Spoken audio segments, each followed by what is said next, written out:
Good afternoon, everybody, and you're all very welcome to this breakout session in the Europe Housing Forum conference.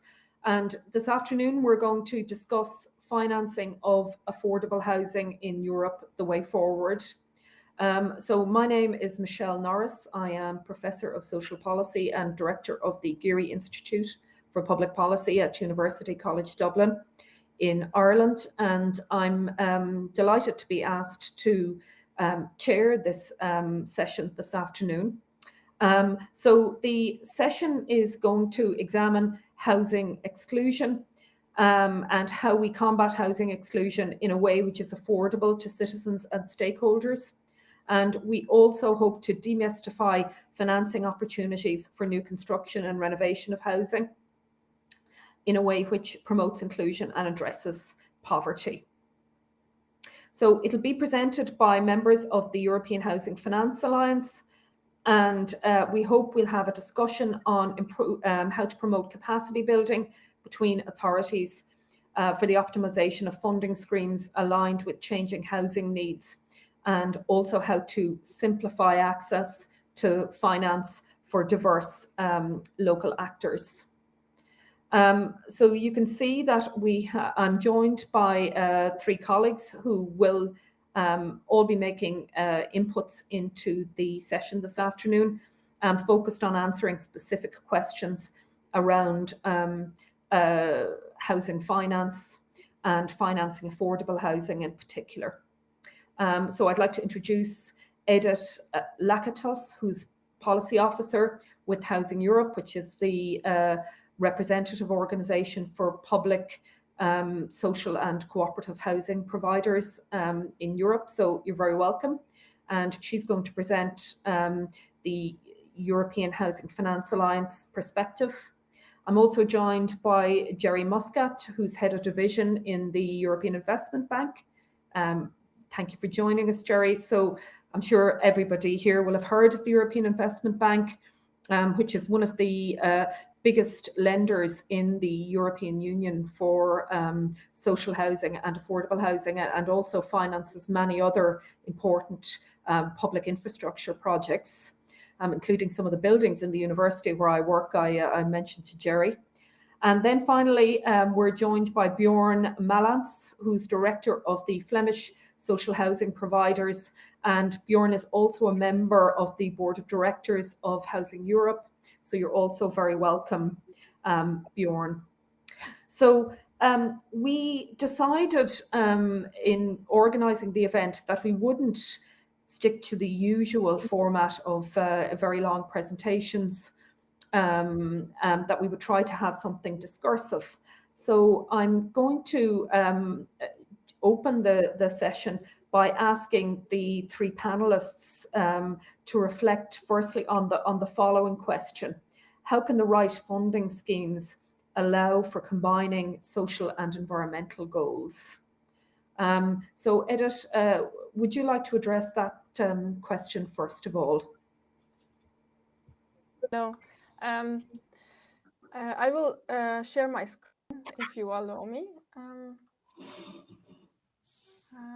Okay, I will share it.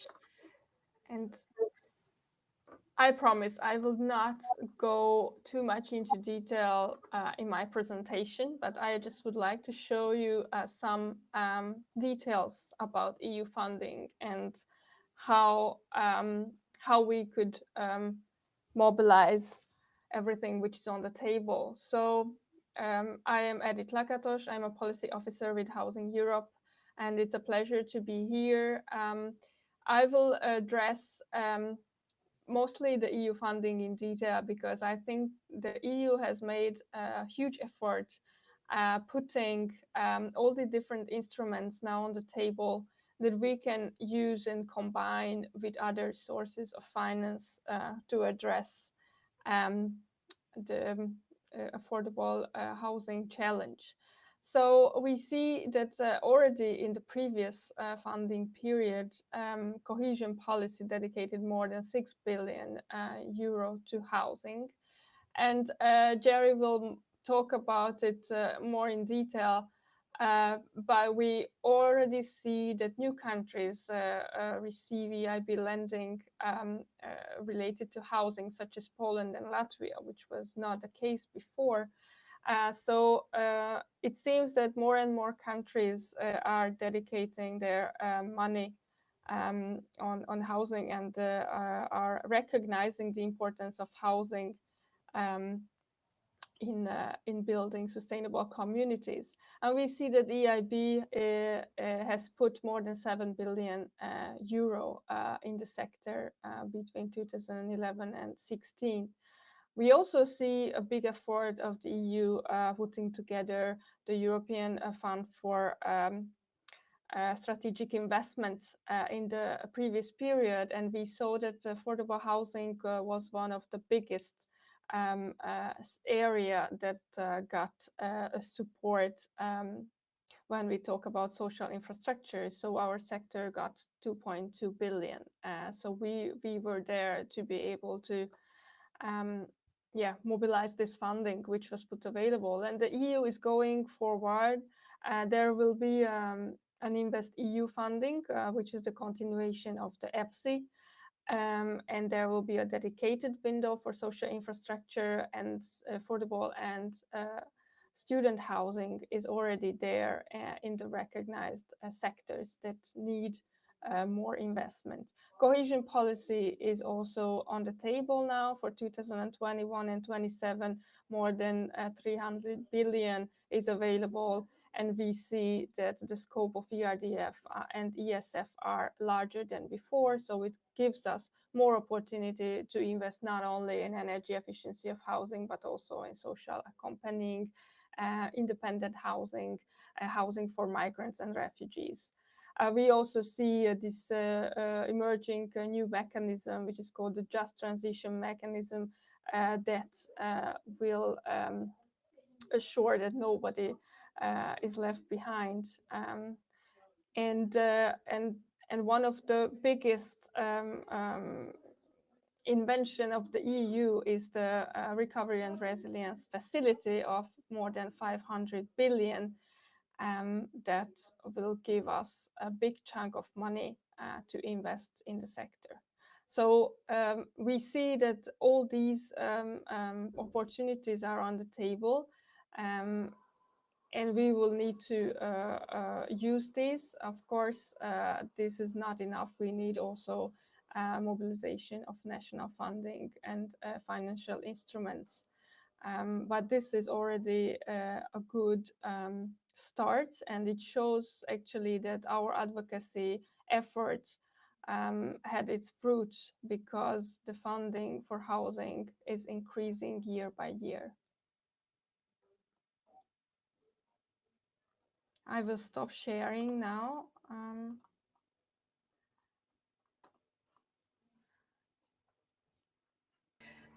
Thank you very much, Edith, for the very interesting presentation. So I'm now going to hand over to Jerry, who's also going to reflect on how the right funding schemes allow for combining social and environmental goals. Thank you, Michelle, and thank you, Edith. So, yeah, indeed, as both of you have said, the EIB is an important lender into the social and affordable housing sector, and we finance roughly 2 billion a year on average over the last 5 years, 2 billion euros, covering 14 countries, and indeed, as Edith said, that's growing, and she mentioned Poland and Latvia, but we're also now looking at projects in Slovenia, in Malta and Cyprus. So I think the number of countries focusing on the sector is actually increasing. I think as the EU's climate bank, we also have a very strong focus not only on social goals, but also on environmental goals. And to some extent, I could say that all EIB funding for social and affordable housing combines both social and environmental goals.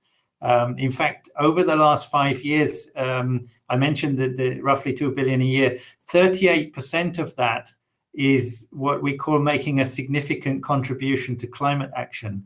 I mean by that going beyond regulatory requirements. And in a manner now we're looking at that consistent with the EU taxonomy. So that's actually quite a high share that's contributing to climate action. And this is really for two reasons. So first of all, EU legislation requires that all new buildings, including social and affordable housing, must meet the NZEB standards, the standards for near zero energy buildings. And this is a regulatory requirement. So all of the housing that is built is actually pretty good in terms of environmental performance. And then when we talk about regulations, when we talk about renovation, it's also making a contribution to improving energy efficiency whenever you do renovations. So that's on the environmental side. And then on the social side, I think that the sector is pretty well regulated in most EU countries. And certainly for the EIB, all of our social and housing and affordable housing funding is targeted at projects where there's a clear public policy focus. And normally there are clear income thresholds or other parameters which target access to those in need. And there's an emphasis on rental housing, which is going to help build up the social and affordable housing stock. So I think EIB, whichever type of funding scheme we use, whether it's direct loans to housing companies or loans to aggregators or lending to intermediaries like national promotional banks or commercial banks or development banks, or even through investment funds and PPPs, in a sense, I think all of it is contributing to combining social and environmental goals. But I think as well, I would add that in the light of COVID, one of the keys that we've been able to do is to keep it flexible, to allow for longer timescales to implement projects and be flexible with our loan terms, because we understand how the COVID challenge has impacted both construction and also the implementation of projects. But I think the question here is perhaps how can we go even further on the social and environmental side? And I'd like to just highlight three ways. I think on the environmental side, different funding schemes can encourage construction to meet higher environmental standards. And here the EU sustainable finance taxonomy is very much relevant in defining how a significant contribution can be made to climate and environmental goals. So, for example, construction going 10% beyond the regulated NZEB standard, what we might call beyond NZEB or NZEB plus, this is recognized in the taxonomy as giving a substantial contribution. And as I said before, 38% of our financing is supporting this. But it's relevant for all financiers in the market. And then I think the other thing is that the taxonomy is also defining criteria for making a substantial environmental contribution, particularly through the application of circular economy principles, impacting construction materials, water use and resource use, and also the possibility to reuse building elements once the buildings are being renovated or replaced. So the EIB is declaring a target of 50% of all our investment to count as climate action and environmental sustainability by 2025. So that means that 50% will have to make a substantial contribution. And I think other banks and investors will increasingly be deploying these kinds of incentives to meet the taxonomy requirements. I think secondly, on the social side, governments and national agencies and municipalities should be encouraged to design regulations as well as criteria for their programs, which incentivize support of social and affordable housing companies, which maximize social benefits. And I think this is something we've seen in several countries like Belgium, Greece, Italy, Poland, Portugal, and Spain. They will be dedicating quite a lot of their recovery and resilience funding, as Edith was mentioning, to social and affordable housing, and particularly to tackling homelessness and focusing on investments which are, let's say, at the more social end of the spectrum. And of course, now the precise criteria need to be developed. For example, by allocating points or by setting the requirements in calls for this kind of thing. Edith mentioned also the InvestEU program, and indeed there is a specific social infrastructure window, and that is also stimulating investment into social and affordable housing, which is clearly eligible under InvestEU. And indeed, the InvestEU refers also to the most vulnerable, and this is important. I would say as well, InvestEU can operate in synergy with the Renovation Wave initiative under the Green Deal, and indeed the Renovation Wave has a focus on affordable housing. So although it will prioritize energy efficiency improvement, it will help tackle energy poverty, and it will improve the quality of social and affordable housing. And finally, the Just Transition mechanism can also, in principle, have a relevance for social and affordable housing, and the EIB has already funded social affordable housing, for example, in the French Bassin Minier, which is a region transitioning from coal. And there it really has targeted energy poverty as well as environment. So the final point I'd like to make is that I think the social taxonomy is also coming. This is the third of the pillars of the taxonomy, and I think this one we're really much looking forward to seeing how that will encourage investment into social and affordable housing. And to anticipate that, the EIB has already developed metrics which are enabling us to allocate some of our housing finance under the sustainability awareness bonds that we issue. So this is providing another incentive to invest in the sector. So I think this will widen the pool of these kinds of investments. So I think altogether these are the types of instruments I see which are going to stimulate more social and environmental orientation to the lending. Thank you.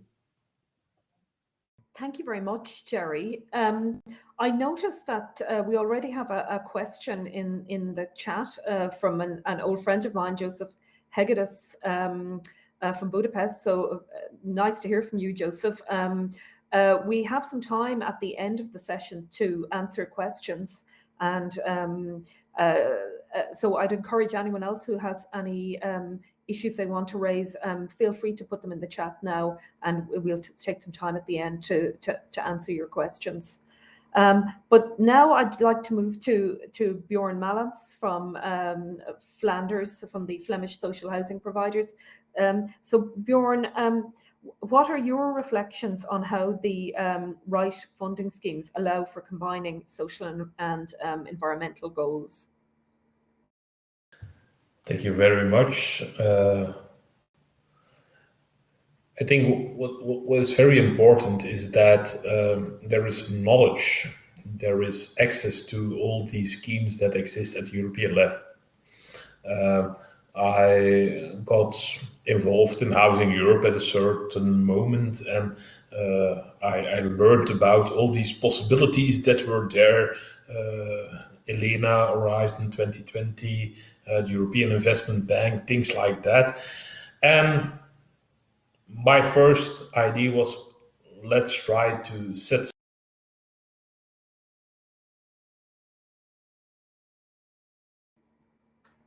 I think we may have lost Bjorn. Yes. I will tell him to try to reconnect. So apologies for that, everybody who's watching.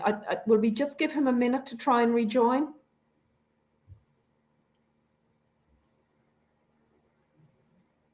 Yeah, and in the meantime, maybe Jerry would answer this second question of Joseph on energy efficiency and socioeconomic efficiency.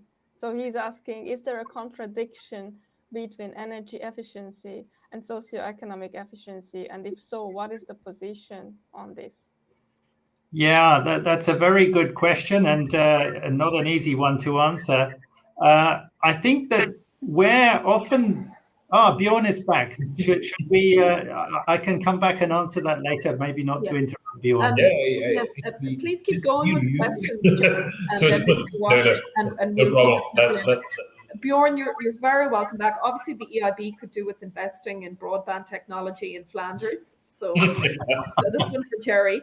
That's not what we're doing, but we're doing something like. No, but I think one of the important things is that if you look at it from a broader perspective, social housing is in very many of the European member states a very big business. It's a very old sector, a very big sector, managing, well, a lot of the members, probably 10, 20, 100,000 units and even more. So the flexibility or even the need to look for opportunities from, for instance, European Investment Bank and other opportunities in ways of European funding, they sometimes don't really see it, or they're just managing what they have been doing for a very long time, and they're just doing the same. And that's what we at a certain moment in Flanders, and I hired one of the persons who used to work for especially that perspective in Housing Europe, to see if we could set up some kind of new financing structure next to government funding. Because in a way, social housing is quite simple. You need this kind of money to provide a house, and the people we rent it to can pay so much in rent. So there's a gap between both of those systems. I mean, you can't get a social housing funding scheme in place without some kind of compensation between the gap. And we have something like, okay, for basic housing, just the building, new buildings, renovating buildings, no problem. But we zoomed in the sustainability aspect. We had something like, okay, but if we provide for our tenants, for social tenants in Flanders, and social tenants in Flanders have a quite low income profile, if we provide them with sustainable energy solutions, like solar panels, or maybe in the future windmills or whatever, is it not possible that we pay the investment from the social housing company, if we pay it with what they actually gain one-on-one on their bill from their energy provider? And that's what we put in place at this moment. It's called Aster. It's a quite large project. The only way we could actually set it up was due to ELENA funding from the EIB and the European Commission. But at this moment, it's in the tendering phase, and it's a tender of 250 million euros, more or less, that we're putting in place now for solar panels on top of social housing that are outside the state budget, outside state financing, and that are just financed by what the tenant will gain on paper from their energy bill. And I think that's something that is very interesting for other social housing providers or whatever, also for the European Investment Bank, because we step out a bit from the very administrative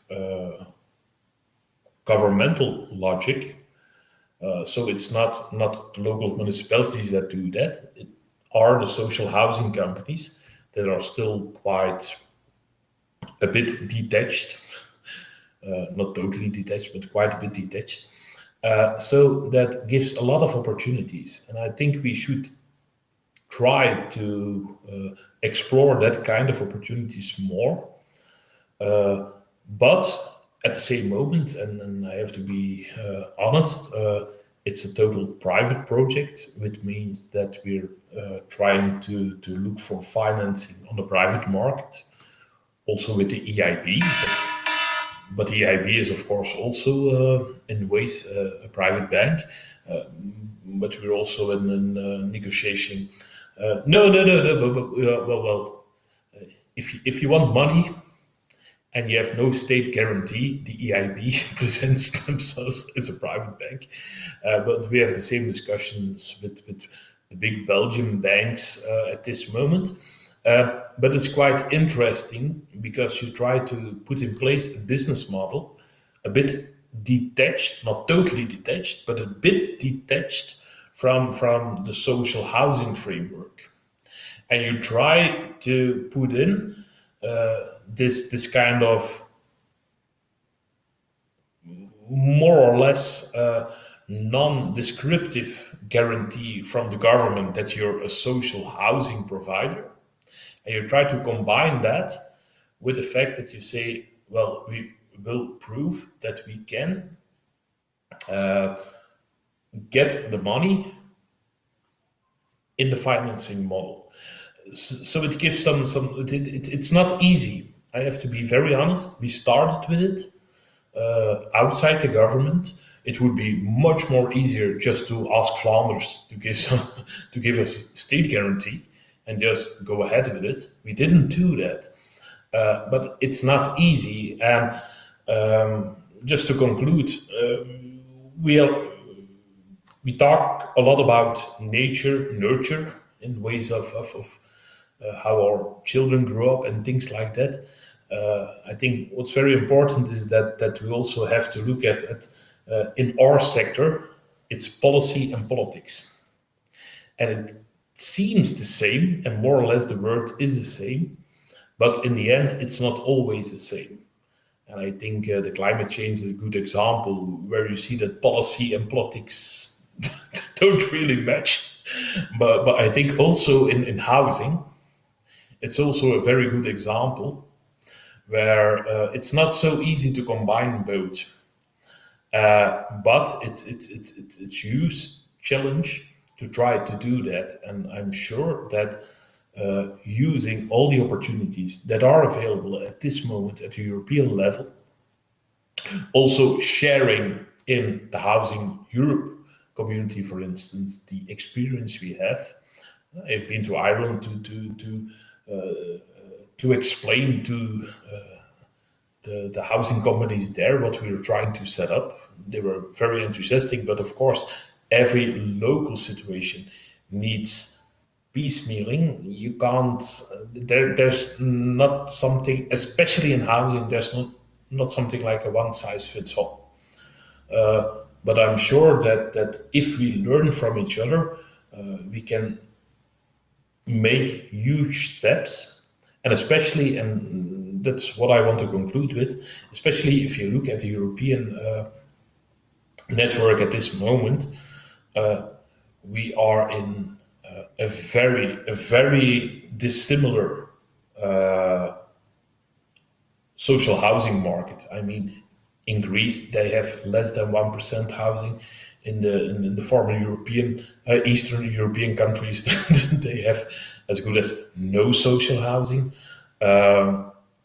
Western European countries, more or less, Northern Western, more or less alike, but still the differences are so great. So we don't have to look, we can't project one of these systems in Europe as a whole. But we have to look at the opportunities that all these models provide and see how we can go further. And then, at least in my experience, the European Investment Bank has been a very interesting and a very helpful guidance in setting up what we're rolling out now. Thanks a lot. Thank you very much, Bjorn. That was very interesting, and very interesting to hear the details of your initiative in Flanders, which I think a lot of other countries would be interested in copying and applying locally. I thought you also raised some very interesting points just about the diversity of the European situation. So I, as well as being an academic, I chair the board of the Housing Finance Agency in Ireland, which is a state intermediary lender which borrows from the European Investment Bank and lends on for social housing. And even within my own country, I see enormous diversity, and small organisations may have trouble managing loan finance, etc.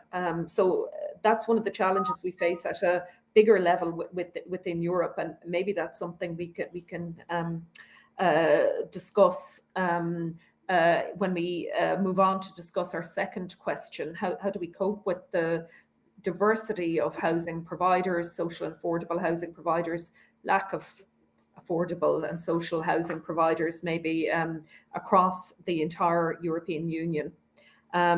So the second question we've been set to discuss is, what role do you see for the European Housing Finance Alliance in the face of growing energy poverty and housing exclusion? So do any of the panel members want to make any input on that question? Yes. Go ahead, Edith. Yeah. An important part of what I wanted to mention today was our proposal for a new European Housing Alliance. And this is very much linked to what Bjorn also talked about, so the knowledge exchange, because we see already all the funding schemes available and all the efforts on the EU level. And we see also great differences, as Bjorn mentioned, between the South and North, East and West. So our idea is to create this European Housing Alliance that would provide a space to exchange on the different practices, the different financing schemes, and will also help develop capacity to ensure that we actually absorb these funds. So what we propose is to bring together ministries, housing providers, key stakeholders, local level, and for exchanging of good practices. And on the other hand, also ensuring a space for capacity building to mobilize finance in the sector. And we also would like to create a space for experts who would contribute to EU initiatives, who would contribute to the new European Bauhaus and the renovation wave. So we make sure that the energy transition is actually fair, and people, the most vulnerable people, are not left behind, and it will not result as increased living costs. We also would like to contributing to the EIB's efforts and its preparation, the preparation of its sustainability awareness bond. And we also would like to contribute to the EU taxonomy to make sure that all these initiatives take into account the needs of our sector.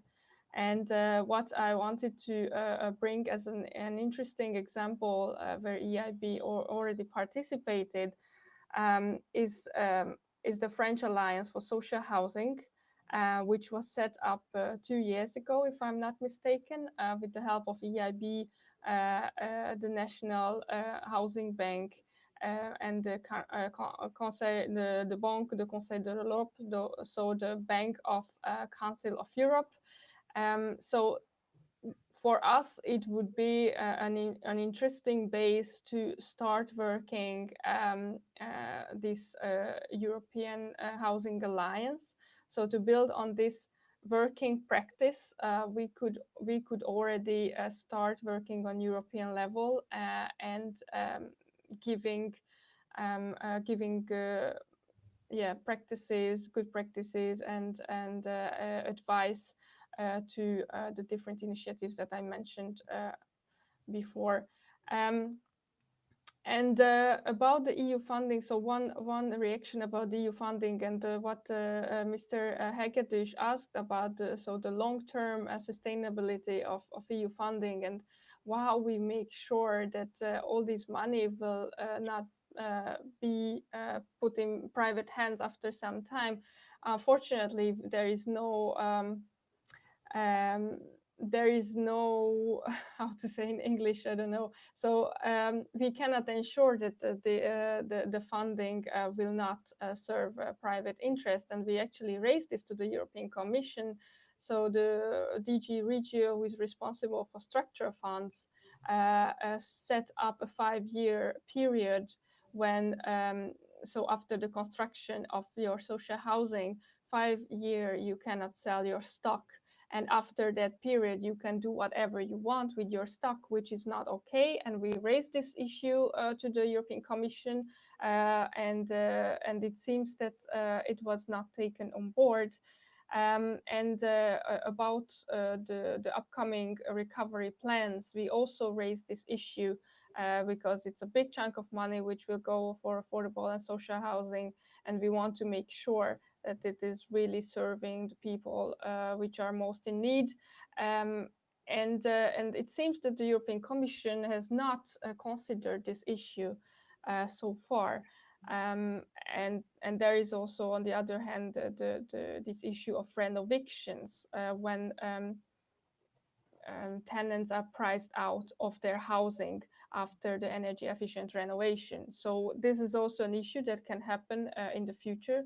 And we will try to raise this issue every now and then to the EU institutions. Also with our upcoming publication that we are presenting next year on the impact of the recovery plans on our sector. So we will make sure that these aspects are given again to the European Commission, but it seems that they have not thought through this issue, and it is indeed an important challenge. Yeah, thank you, Edith. We have had a similar debate in Ireland about government investment in social housing, because we have a very long tradition of selling social housing to tenants going back to the 1930s. So we've had a debate around how we can capture the value of these subsidies that are available to provide permanently affordable housing instead of a model of just providing temporarily affordable housing to whoever gets the housing first and then can sell it on at market values. So one of the challenges we face, I feel, is not just raising investment to solve the problem now, but trying to put in place a model that will ensure that there is a long-term solution put in place to the challenges we face around affordability, because many of these challenges are long-term. They're associated with changing labour markets, insecure employment, etc. And barring very radical economic policies, they're unlikely to change. So I'm apologies for hogging the floor. So I'm going to bring Jerry and Bjorn back in now. Would either of you like to reflect on that question or respond to any of Edith's comments? Yeah, I'd be happy to come in and thank you both. I mean, I think that indeed there is potentially an important role for a housing alliance at European level along the lines that Edith has referred to, and I think we many of us were involved in the housing partnership under the urban agenda for the EU, which I think has been very successful in identifying and tackling challenges in the sector in terms of sharing knowledge and improving funding and looking at regulatory challenges. And I think this, just referring to the one, Michelle, that you also picked up on, I think indeed, and a very interesting question, how do you make sure that the public sector keeps the benefits? And indeed, this is an area that we've actually been trying to share knowledge in across different European countries, because we've seen interesting use of preemptive rights where the home renter can buy the housing after a period of time, but they have to offer it for purchase by the social housing company first, and potentially even at an inflation-linked price rather than market value. So there are lots of ways you can mitigate these kinds of risks, and I think the platform could be a very nice way of sharing that kind of advice and information, as well as sharing knowledge about I was fascinated listening to Bjorn about the Elena program that you've applied, which is able to fund energy efficiency off budget in building on the energy efficiency savings. Fantastic. And sharing knowledge about these kinds of schemes, I think is right. The one thing I would say is that housing schemes are very national based, and we should not be too ambitious in thinking about sort of pan-European funding schemes is a little bit challenging. But certainly looking at ways of drawing in EU funding in a more effective way and looking at examples, I think would be very much welcomed. And so I'm very supportive to the idea. Jerry, and I noticed that your answer actually addresses one of the questions we've got in the chat, which is from Circa Edwards from Housing Europe, which mentions the need for an alliance to demystify all the potential sources of European funding for end users at the national level. So I agree that's something very valuable. Bjorn, did you want to comment? Just very quick. I think indeed it's very important to, on the one hand, share experience with each other in all the different member states of the European Union, and even more broader than that at the same moment. Indeed, knowing that every situation is different. I think the idea of more, and I don't say total, but I say more control from the public perspective on land, on housing, I think that's very important. I think if you look at the financialization at this moment, for instance, of housing in Europe, the only solution is that in some kind of way that the government plays the role as a kind of arbiter, as a kind of judge between what's possible and what's not possible.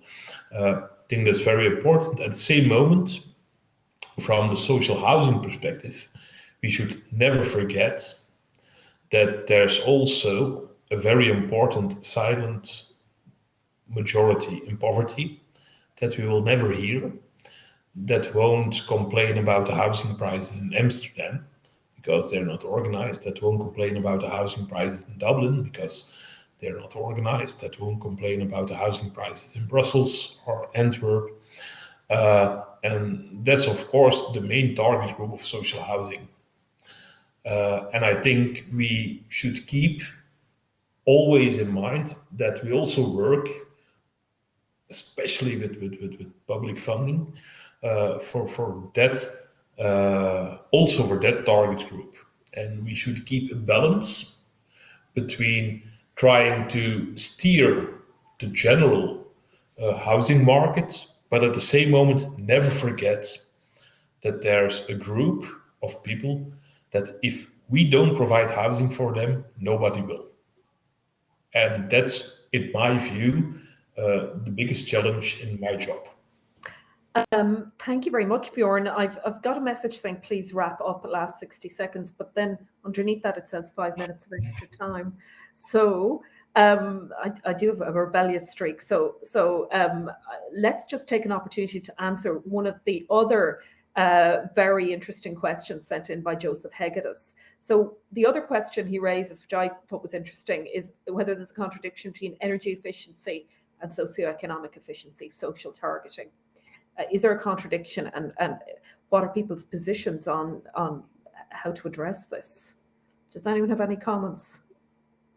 This is something I've struggled with in my own work in Ireland. On the one hand, addressing fuel poverty, which is an important part of poverty, but on the other hand, building to a energy rating, NZ energy rating, is not cheap. So how do we meet those targets? Does anyone have any comments? Well, we have also, like in Ireland, if I'm not mistaken, a differential rent. So it's based on the income of the tenant, which means that if we do important investments, the rent won't rise a lot. But of course, the annual payment we have to do is increasing a lot.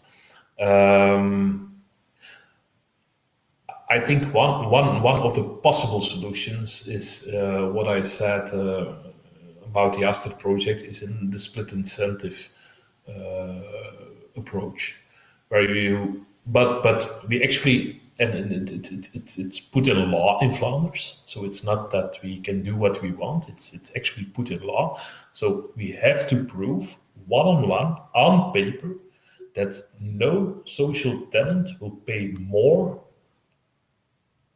when we install the solar panels than before. And of course, the idea is that they will save money. And we're quite convinced that we can do that. But at least there's a guarantee from the Flemish government put in law that no tenant will ever pay more.